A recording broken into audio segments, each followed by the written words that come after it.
Board തൂക്കിയിട്ടുണ്ടോ? അതൊന്ന് വായിച്ചേ. Electricity. അല്ല പഠിച്ചോനെ, ഇലക്ട്രിസിറ്റി അല്ല, ഇലക്ട്രിസിറ്റി. ഇലക്ട്രിസിറ്റി. അല്ല അതെന്താണ് കൊച്ചി ഇങ്ങനെ പറഞ്ഞത്? അതിപ്പോ ഡോക്ടറെ അവൻ കൊച്ചുകുട്ടിയാണല്ലോ, അവന് അതിനുള്ള കപ്പാസിറ്റി അല്ലേ ഉള്ളൂ. പഠിച്ചോനെ പരമേശ്വര, ഇതെന്താണ് നിങ്ങളുടെ ഭാര്യ മോൻ ഇങ്ങനെ പറഞ്ഞത്?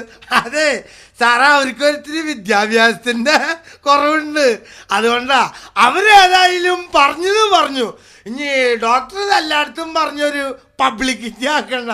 പഠിച്ചോനെ, ഫാമിലി മൊത്തം കിറ്റിയാണ്. ഈ നിലയ്ക്ക് പോയാൽ നമ്മൾ ചുറ്റും. ഒരു പണിയായി, നിങ്ങൾ പോയി ഓരോ എക്സ്റേ എടുത്തോളി. ചവിട്ടി പൊളിക്കൂ. അവസ്മാരൻ ഡോക്ടർ. എന്താണ് അസുഖം? അതായത് ഞാൻ ബസ്സിൽ കയറി കഴിഞ്ഞാൽ അപ്പ തന്നെ എനിക്ക് ഉറക്കം വരും. ബസ്സിൽ കയറി കഴിഞ്ഞാൽ നമുക്ക് ഉറക്കം വരും? എനിക്ക് ഭയങ്കര ഉറക്കം വരും. അത് നല്ല കാര്യമാണ്, കാരണം ചിലർക്ക് കൂടെ ഉറക്കില്ലാണ്ടൊരു പ്രശ്നം. നിങ്ങൾ ഉറങ്ങിക്കോളിയും, കുഴപ്പമില്ല. അത് ശരിയാവൂല, ഉറങ്ങാൻ പറ്റില്ല ബസ്സിൽ കയറി. അതിന് ഉറങ്ങിക്കോളൂ. ശരിയാവൂല എന്നല്ല പറഞ്ഞു. എന്താണ് നിങ്ങൾക്ക് ഉറങ്ങോണ്ട് എന്താ കുഴപ്പം? എന്റെ